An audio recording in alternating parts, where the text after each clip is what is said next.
President Nicolas Maduro আর তার স্ত্রীকে ধরে নিয়ে আমেরিকার আদালতে হাজির করা কোনো তাৎক্ষণিক সিদ্ধান্ত ছিল না। ভেনেজুয়েলায় যা ঘটেছে সেটাকে যদি কেউ কেবল একটি দেশের রাজনৈতিক অস্থিরতা হিসেবে দেখার চেষ্টা করে, তার কোনো সুযোগ নেই। ট্রাম্পের ক্ষমতা দেখানোর একটা সুস্পষ্ট উদাহরণ এটি। চাইলে ট্রাম্প কি করতে পারে সেটাই পুরো পৃথিবীকে দেখানোই ছিল ট্রাম্পের উদ্দেশ্য।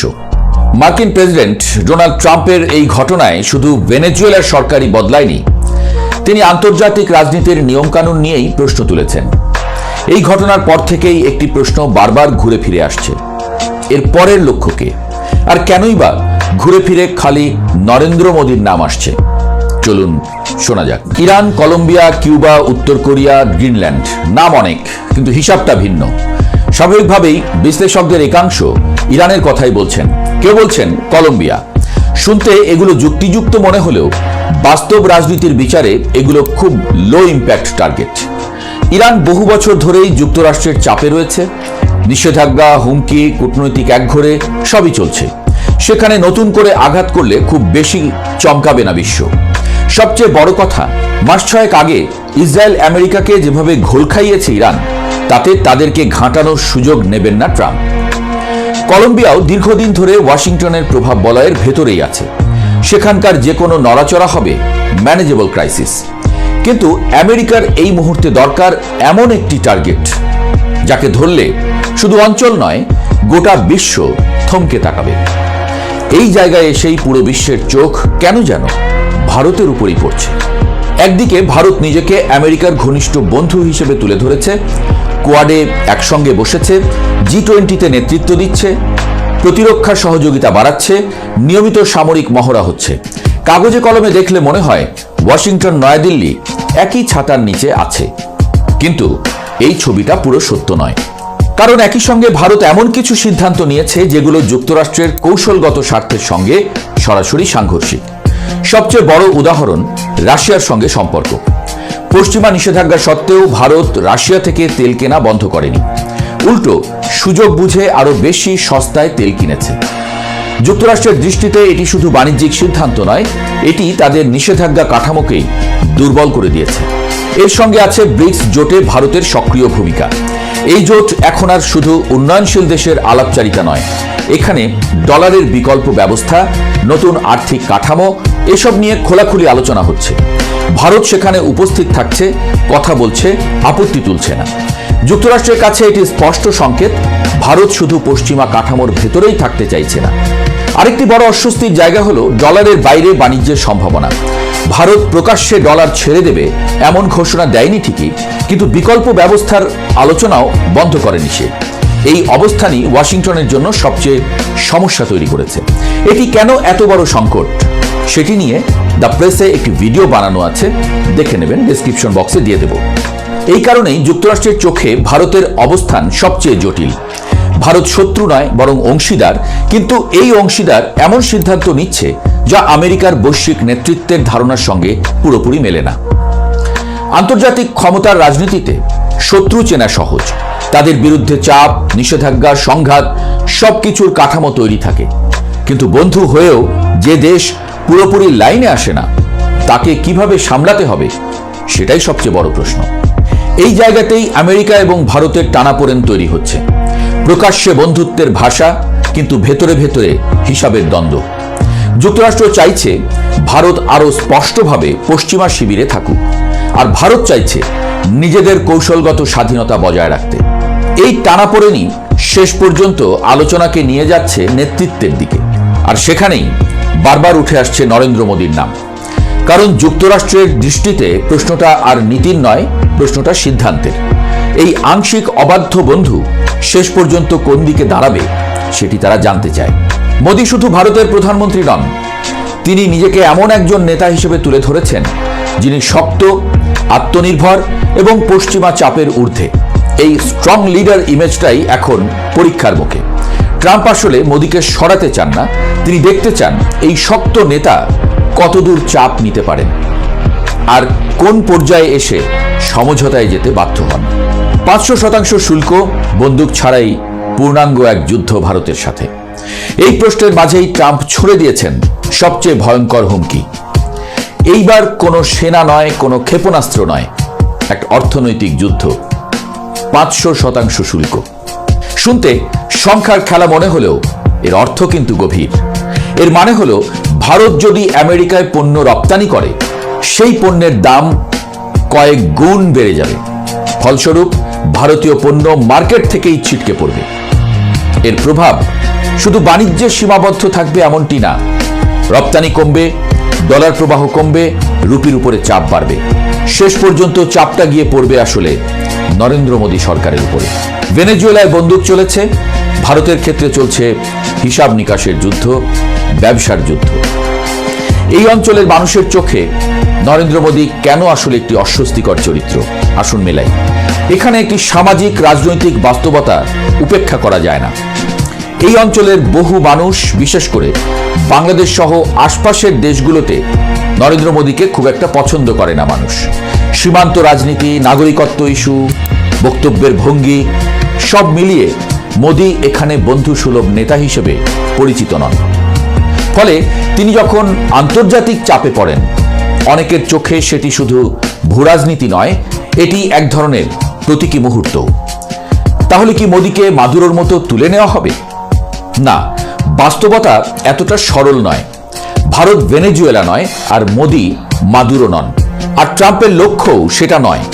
ভেনেজুয়েলায় তিনি দেখিয়েছেন সরকার ফেলতে চাইলে কি করা যায়। ভারতের ক্ষেত্রে তিনি দেখাতে চাইছেন বিশ্বের বড় অর্থনীতিগুলোকেও কিভাবে অর্থনৈতিক চাপে হাঁটুতে নামানো যায়। সব মিলিয়ে ছবিটা পরিষ্কার। মাদুরোকে সরানো ছিল ডেমো, মোদীকে ঘিরে চাপ তৈরি করা হলো মেসেজ।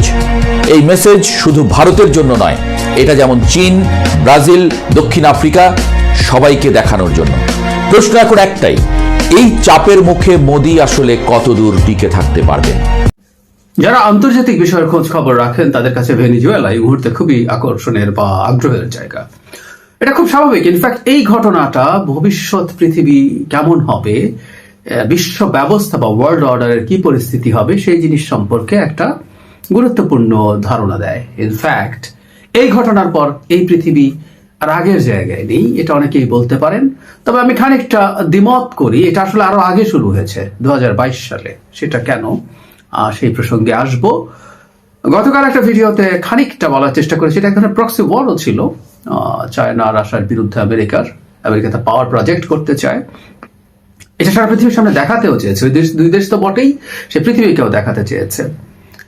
যাই হোক, এই ঘটনাটার খুঁটিনাটি নিয়ে যতদূর সম্ভব বলার চেষ্টা করি, খুব গোছানো না হলেও চেষ্টা করবো সব দিক কভার করার জন্য। কেন এটা হলো, এখন কেন হলো, এটা ভবিষ্যতে ইমপ্লিকেশনস কি, সবকিছু নিয়ে। ভেনেজুয়েলাতে ট্রাম্প একটা জুয়া খেলায় নেমেছিলেন। সেটা হচ্ছে তিনি এটা রেজিম চেঞ্জ করতে চান, এই ধরনের আলাপ অলমোস্ট প্রকাশ্যে করেছেন। ট্রাম্প যেটা করেন, তিনি আসলে খুব বেশি রেখে রেখে কথা বলেন না, তিনি তার কথা খুব খোলাখুলি বলে ফেলার চেষ্টা করেন। তাই বলেছিলেন, লোকাননি। তার জন্য একটা বাহানা লাগে। নিকোলা মাদুরোকে কেন উনি সরাতে চান, কারণটা ভিন্ন, কিন্তু সামনে যে কারণটা তিনি বলেছেন সেটা হচ্ছে ভেনেজুয়েলা ভিত্তিক একটা মাদক কার্টেলের প্রধান হচ্ছেন নিকোলা মাদুরো। নার্কো টেরোরিজম বলা হয়। আমেরিকার এই অভ্যাস আছে এই অঞ্চলে। এর আগে একটা ঘটনা ঘটিয়েছিলেন, পানামাতে ম্যানুয়েল নরিয়েগাকে তুলে নিয়ে আসা হয়। প্রসঙ্গে একটু বলে রাখি, আমি গতকালই বলেছি, এটা এখানে বিস্তারিত বলছি না। আমেরিকান মিলিটারির একটা অকল্পনীয় সাকসেস হচ্ছে এই অভিযানটা। মানে এটার ভালো খারাপ, আইনি বেআইনি ইজ এ ডিফারেন্ট ডিবেট। আমরা যদি মিলিটারি পয়েন্ট অফ ভিউ থেকে দেখি, ইটস অ্যান আনবিলিভেবল অ্যাচিভমেন্ট। 2.5 ঘন্টার একটা অভিযানে মোটামুটি ভালো সামরিক শক্তি আছে এরকম একটা দেশের প্রেসিডেন্টকে তুলে নিয়ে আসা যায় সস্ত্রীক। আমি এই প্রসঙ্গে যদি বলি যে কেউ গিয়ে দেখতে পারেন যে পানামার অলমোস্ট কোনো সামরিক শক্তি নাই। পৃথিবীর এখন যতগুলো দেশের র্যাঙ্কিং হয় গ্লোবাল ফায়ার পাওয়ার ইন্ডেক্সে, তার শেষ 10-এর মধ্যে তাকে পাওয়া যাবে। সেই দেশ থেকেও অভিযান চালিয়ে স্থলসৈন্য নামিয়ে নরিয়াগাকে ধরে আনতে আমেরিকার 13 দিন লেগেছিল। 13 দিন, 1000-এর বেশি মানুষ মারা গেছে, এটা বেসরকারি হিসেবে বলা হয়। তো তার মানেটা যেটা বলতে চাইছি, সেই তুলনায় এটা অনেক বেশি প্রেসাইজ এবং অনেক, মানে পানামার তুলনায় অনেক বেশি শক্তিশালী একটা দেশে এই অভিযান চালানো হয়েছে। এটা অবিশ্বাস্য, কোনো সন্দেহ নেই। তো যাই হোক, রেজিম চেঞ্জ করতে চাইছিলেন। সামনে বলা হচ্ছিল মাদকের ব্যাপারে, একটা বিশেষ মাদকের নাম তখন আমরা অনেকে শুনি, ফেন্টানিল। এটা much more addicting than even heroin, খুবই অ্যাডিক্টিং। এটাকে আমেরিকাতে এটা ফ্যাক্ট যে প্রচুর মানুষ মারা যায়, কিন্তু এটার মূল চোরাচালান এখান থেকে হতো, এই কথাটা আসলে ঠিক না। কিন্তু যে বললাম, মানে আসলে মাদুরোকে ট্রাম্প মনে করছেন সরাতে হবে, তাই অভিযোগটা আনা হলো এবং এটাকে মাথায় রেখে রীতিমতো তিনি যেটা করলেন, ওখানে এয়ারক্রাফট ক্যারিয়ার এবং নেভাল শিপ টিপ রেখে আকাশ থেকে অ্যাটাক করছিল অনেকগুলো সন্দেহজনক নৌকা, যেগুলোকে ইভেন ওয়ার ক্রাইম হিসাবে বলা হয়েছে। এটা সত্য যে আপনি সন্দেহ করে বম্বিং করছেন নৌকাতে, যেগুলোর মধ্যে ড্রাগ আছে বলে 100-র বেশি মানুষ মারা গেছে গত কয়েক মাসে। এগুলো প্রত্যেকটা আসলে মাতুর উপরে চাপ তৈরি করার চেষ্টা, এবং প্রকাশ্যে তাকে তার দায়িত্ব ছেড়ে দিয়ে চলে যেতে বলা হয়েছিল, কিন্তু মাদুরো সেটা করেননি। বরং তিনি সমাবেশ করেছেন, তিনি তার শক্তি আছে, ইয়াস, তার মোটা দাগে কিছু শক্তি তো আছেই। রাশিয়ান ফাইটার্স আছে, SU-30 আছে, তার air defence system S-300 not bad, মানে S-500 চলে এসছে, কিন্তু 400ই বলা হয় এখন পর্যন্ত সবচেয়ে অ্যাডভান্স। 300ও যথেষ্ট এফেক্টিভ। ইউক্রেন S-300 দিয়েও যথেষ্ট ডিফেন্স করতে পেরেছে রাশিয়ার বিরুদ্ধে। সুতরাং এগুলো সব ছিল, এগুলো নিয়ে তারা মনে করছিল একটা ভালো কিছু করতে পারবে, সেটা দেখানোর চেষ্টা হচ্ছিল। এবং সত্যিকার অর্থে এরকম একটা দেশ না, অতি দুর্বল একটা দেশও আসলে তার প্রেসিডেন্টকে রক্ষা করতে আরো বেশি কিছু করতে পারার কথা ছিল। যাই হোক, আমি গতকাল এটা নিয়ে কথা বলেছি। তো যেটা বলছিলাম যে শেষ পর্যন্ত এই ঘটনাটা ঘটলো, আসলে তাকে সরাতে চেয়েছিলেন। কেন চেয়েছিলেন?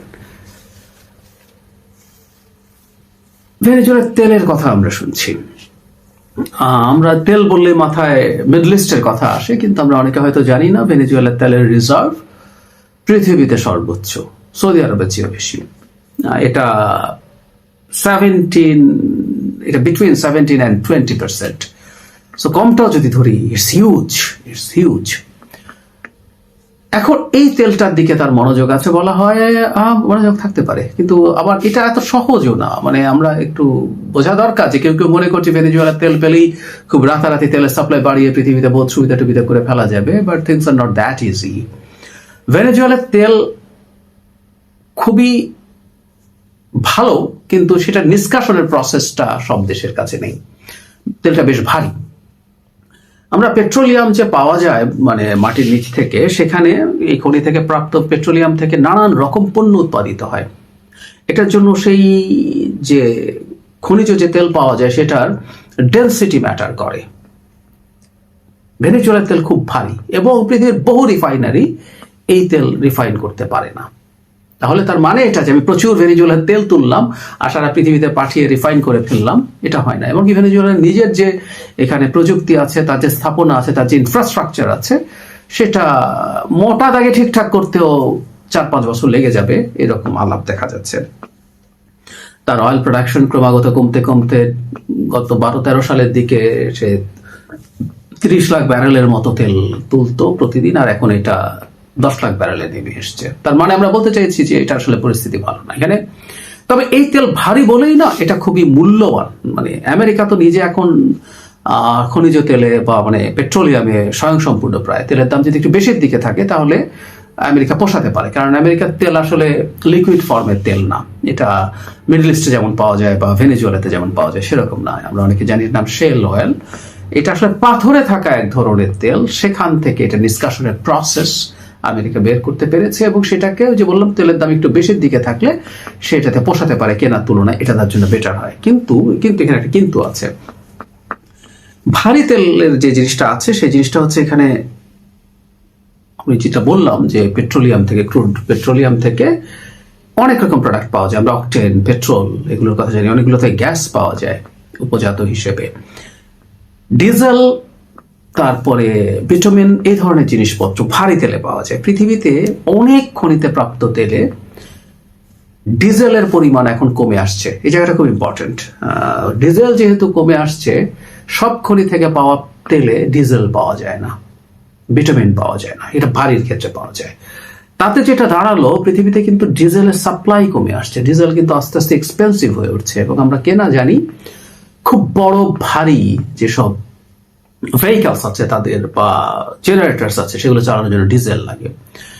ভেনেজুয়েলার তেলে কিন্তু এই জিনিসটা আছে, এই অর্থে এটা বেশ মূল্যবান। সুতরাং তেলের সাপ্লাই বাড়ানো যাবে, আমেরিকান কোম্পানির ব্যবসা হতে পারে। এবং ট্রাম্প রাগঢাক করেন নাই, ট্রাম্প বলে দিয়েছেন যে এটা এভাবে করতে চান তার কোম্পানি যাবেন, আমেরিকার কোম্পানি কি ওখানে কাজ করবে এবং যে প্রেসিডেন্ট আসে তাকে কমপ্লাই করতে হবে।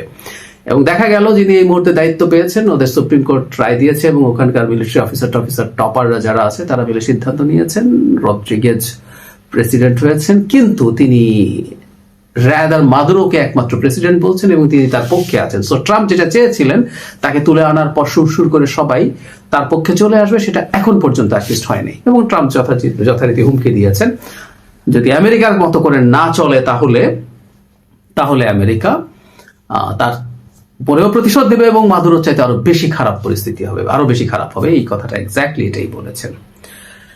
এগুলো হলো প্রত্যেকটা। তাহলে কথাটা যেটা দাঁড়ালো, মাদকের কথা সামনে আনা হলো, কিন্তু মূলত তিনি এই খনিজ তেলের প্রশ্নে গুরুত্বপূর্ণ হয়ে উঠেছে। কিন্তু এটাই কি একমাত্র ব্যাপার? উত্তর হচ্ছে না, কারণ সম্প্রতি 1 মাসের মতো সময় আগে আমেরিকা একটা তার যে সিকিউরিটি যে স্ট্র্যাটেজি সেটা প্রকাশ করেছে। তাতে ওয়েস্টার্ন হেমিস্ফিয়ারে, ওয়েস্টার্ন যে মানে পশ্চিমা যে বিশ্ব আছে সেখানে তার একক প্রভাব থাকবে, এই ধরনের একটা কথা খুব ক্লিয়ারলি আছে। সুতরাং এখানে এটা সে অ্যাগ্রি করবে না, আবার অ্যালাউ করবে না।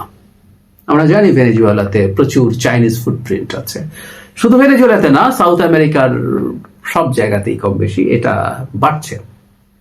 বাড়ছে।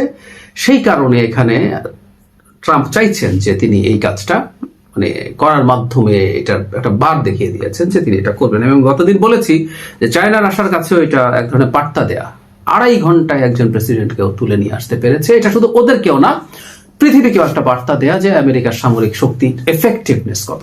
আমরা একটা জিনিস মনে রাখবো যে কতগুলো স্ট্যাটিস্টিক্স আছে যে এই দেশের এত সামরিক শক্তি আছে, ওই দেশের এত আছে, এই বিমান আছে, এই যুদ্ধ জাহাজ আছে, ওর এই ট্যাঙ্ক আছে, ওর এই এয়ার ডিফেন্স সিস্টেম আছে, কিন্তু combat experience is different thing. এই কথাটা প্রচুর বলা হয় যে আমেরিকা প্রচুর দেশে যুদ্ধ করতে করতে তার কমব্যাট এক্সপেরিয়েন্স বেশি আছে। এই জন্য চায়নার প্রচুর যখন অনেক স্ট্যাটিস্টিকলি প্রচুর শক্তিশালী হয়ে গেছে বলে দেখানো হয়, দেখা যায় চায়নার অতটা ঠিক করতে পেরে উঠবে কিনা এই প্রশ্ন আছে। কারণ ভিয়েতনামের সাথে 79 if I am not wrong সর্বশেষ যুদ্ধ করার পর চায়নার আসলে যুদ্ধের কোনো অভিজ্ঞতাই নেই, কোনো অভিজ্ঞতা নেই। তো সেই প্রেক্ষাপটে আসলে এটা বিবেচনা করতে হবে এবং আমেরিকা সেটা দেখিয়ে দিল যে সে কত প্রেসাইজ, কত সার্জিক্যাল একটা স্ট্রাইক করতে পারে। প্রচুর স্ট্যাটিস্টিক্স থাকতেই পারে। রাশিয়া বিরাট শক্তি নিয়ে ইউক্রেনের উপরে ঝাঁপিয়ে পড়েছিল, পশ্চিমা সাহায্য করেছে, কিন্তু পশ্চিমারা তো অকল্পনীয় রকম বেশি সাহায্য করেনি। কিন্তু তারপরে এই মারাত্মক মিলিটারি মেশিন নিয়েও রাশিয়া তো খুব বেশি পেরে উঠছে না। সুতরাং এসব ইস্যুজ আছে। এটা সে আসলে সারা পৃথিবীকেও দেখালো যে আমেরিকা এখনো পর্যন্ত তার এই ধরনের পাওয়ার হোল্ড করে। এটা খুবই খুবই গুরুত্বপূর্ণ ব্যাপার বলে আমি মনে করি। এগুলো আছে। এখন যে কথাটা বলছিলাম যে এই ঘটনাটাকে কেন্দ্র করে অনেকে বলছেন পৃথিবীর একটা বিরাট আন্তর্জাতিক সম্পর্কে একটা প্যারাডাইম শিফটিং হচ্ছে। আমি আবার বলছি এটা 22 সালে হয়েছে। 22 সাল কেন? 22 সালে রাশিয়া ইউক্রেন আগ্রাসন শুরু করে। আগ্রাসন শব্দটা বলছি, আমি একটু অবাক হই। আপনারা অনেকে হয়তো খেয়াল করে থাকবেন, ট্রাম্প খুব খারাপ কাজ করেছে মাদুরোকে তুলে এনে। যে বাংলাদেশিরা বলছেন মোটা দাগে প্রায় সবাই, হুইচ ইজ রাইট, আমি এটাকে ভুল বলছি না, কিন্তু আমি বলছি আমরা ইন্টারন্যাশনাল রিলেশনস আসলে এই ধরনের ন্যায় নীতির বাইরে গিয়ে যদি দাঁড়িয়ে দেখতে চাই তাহলে সেটা ওভাবেই দেখা ভালো হবে। এটা যাদের কাছে সমস্যা মনে হচ্ছে তারাই যখন রাশিয়া ইউক্রেন আগ্রাসন করলো এবং ইউক্রেনের একটা বিরাট অংশ দখল করে ফেললো, অনেকের কাছে ইউক্রেনের যে অপরাধ সেটাকে ভীষণ অপরাধ মনে হচ্ছে। ইউক্রেন কেন ইউতে যেতে চায়, ইউক্রেন কেন নেটোর পার্ট হতে চিন্তা ভাবনা করছে, এগুলো অপরাধের কারণে আপনি অ্যাটাক করে তার ভূমি দখল করে ফেলতে পারেন। মানে 2014 সে প্রথম ক্রাইমিয়া দখল করেছিল, সে তারপর খুব উচ্চবাচ্চারে, কিন্তু এবারকার যুদ্ধের পর প্রথম ডনবাসের কথা বললো, দনিয়েস্ক এবং লুহানস্ক, তারপর না ডনবাস দিয়ে হবে না, খেরসন জাপোরিজিয়া সহ টোটাল যে পরিমাণ সাংবিধানিকভাবে একটা শ্যাম গণভোট করে দখল করে ফেলেছে সেটা ইউক্রেনের 20%। এখন ইউক্রেনের 20% মানে প্রায় বাংলাদেশের সমান, এটা আমরা অনেকে জানি। তা প্রায় বাংলাদেশের সমান একটা ভূমি দখল করে ফেলেছে। সো পৃথিবীর আন্তর্জাতিক সম্পর্কে প্যারাডাইম শিফটিং আমি 22 সালের এটাকেই বলতে চাই। আমি বলছি না যে ট্রাম্পের এটাও বড় ঘটনা, এটা বড় ঘটনা, কিন্তু ওইটা প্রধান কারণ হলো দ্বিতীয় বিশ্বযুদ্ধোত্তর সময়ে যে নানান সমালোচনার পরও এক ধরনের বার্তা ছিল, এক ধরনের আন্ডারস্ট্যান্ডিং ছিল যে কোনো দেশ যুদ্ধ করবে কিন্তু সে অন্য দেশের ভূমি লিখে নেবে না, দ্বিতীয় বিশ্বযুদ্ধের আগে যে ঘটনা ঘটেছিল, এবং এই ভূমি দখল করাই রাদার বিশ্বযুদ্ধ ট্রিগার করে। কিন্তু না, ওটা হলো।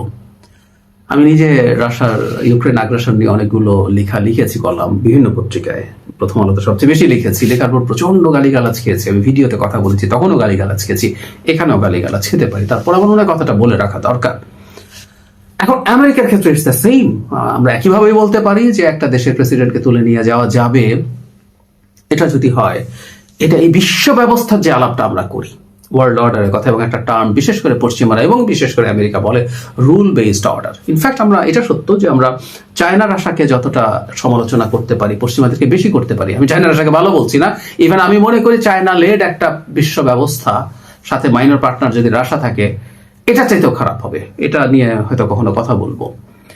কিন্তু ওরা তো এই রুল বেসড অর্ডারের কথা সকাল বিকাল বলে বেড়ায় না, এটা আমেরিকা, ইউরোপ এরা বলে বেড়ায় বলেই এই আলাপটা বেশি আসে, এতে সমালোচনাটা বেশি হয়। সুতরাং আমেরিকা নিজে যেভাবে এটা ভেঙেছে, খোদ আমেরিকাতে প্রচুর সমালোচনা হচ্ছে, ডিবেট হচ্ছে, প্রচুর হচ্ছে, এবং ইউরোপ একরকম চুপচাপ আছে, এগুলোর সমালোচনা হচ্ছে। রাশিয়া চায়না যথারীতি প্রতিবাদ করেছে। তো যে কথাটা বলছি না, এগুলো যখন ঘটতে যাবে, আসলে লিস্ট কতগুলো নিয়ম নীতি যদি পৃথিবীতে না থাকে, আবার যদি সেই ল্যান্ড গ্র্যাবিং এর জায়গা চলে যায়। ট্রাম্প তো ভেনেজুয়েলা দখল করতে যাচ্ছে না, কিন্তু ট্রাম্প তো দখলেরই আলাপ করছেন। আমাদের নিশ্চয়ই মনে আছে উনি গ্রিনল্যান্ডের নিয়ন্ত্রণ নিতে চান, strategically, which is very important. আমরা হয়তো কখনো আলোচনা করব, আপনাদের যদি আগ্রহ থাকে জানাতে পারেন। সেটা হচ্ছে আর্কটিক সার্কেলকে নিয়ে একটা বিরাট ঘটনা ঘটতে যাচ্ছে। ওটাকে কেন্দ্র করে সামনের পৃথিবীর অনেক সংকট, অনেক সম্ভাবনা, যুদ্ধ বিগ্রহ লেগে যেতে পারে। ওটা যেহেতু আর্কটিক এরিয়ার রাশিয়া সবচেয়ে বড় জায়গার অধিকারী, তো রাশিয়া এটাতে আছে। আমেরিকা আলাস্কার সূত্রে কিছুটা পায়, কিন্তু গ্রিনল্যান্ড তার জন্য সাহায্য করবে।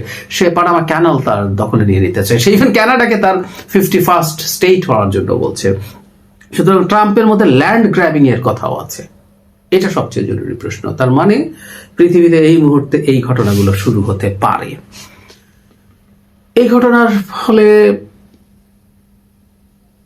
অলরেডি তাদের পররাষ্ট্রমন্ত্রী কিউবার কথা বলেছেন, অনেক দেশকে হুমকি দেওয়া হচ্ছে।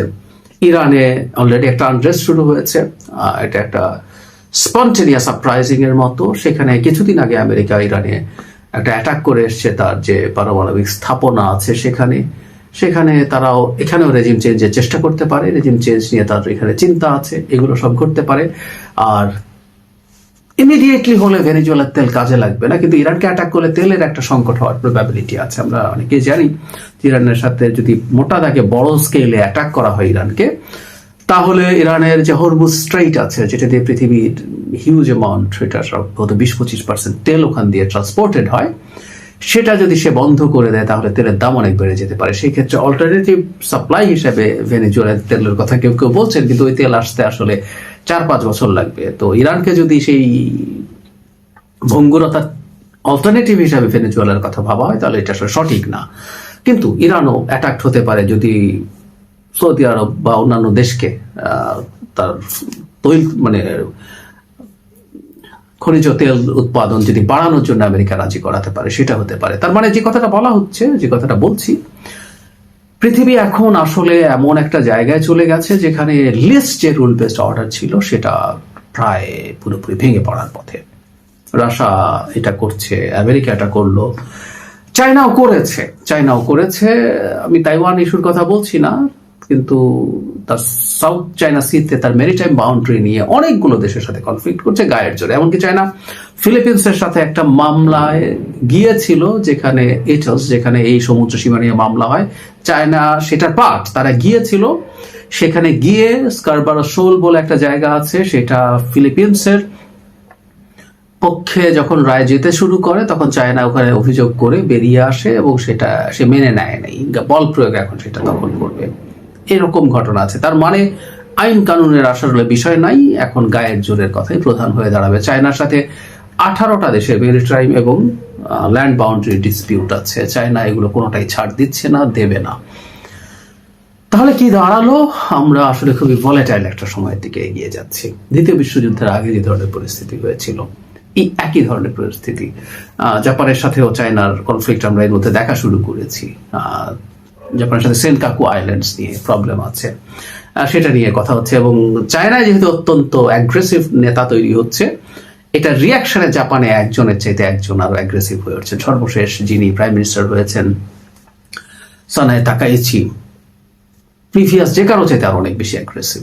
জাপান তার মিলিটারি বাজেট দ্বিগুণ করে তুলছেন। সো ওইটা নিয়েও আলাদা আলোচনার জায়গা আছে, কিভাবে একটা জায়গার অ্যাগ্রেসিভ একজন শাসকের রিয়াকশনে আরেকটা জায়গায় এভাবে তৈরি হয়।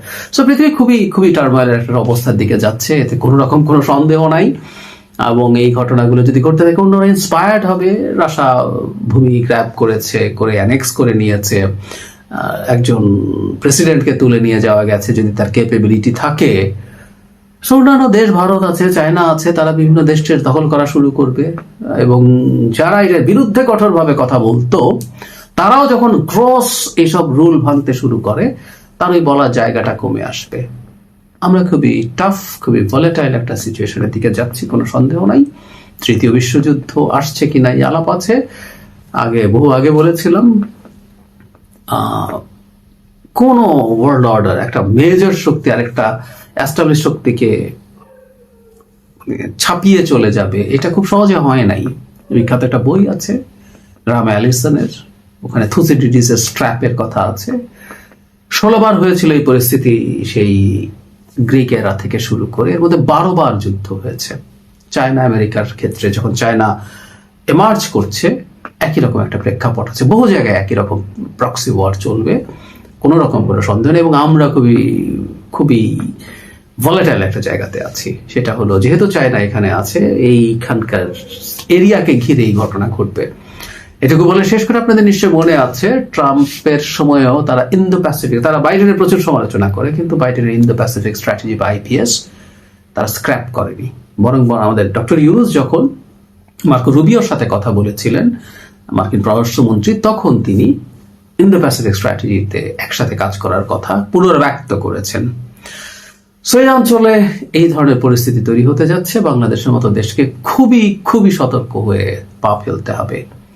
আমাদের মতো দেশের সার্বভৌমত্ব বলে আদৌ কিছু আছে কিনা, থাকবে কিনা সামনের পৃথিবীতে, এটা একটা বড় প্রশ্ন হিসেবে হাজির হবে।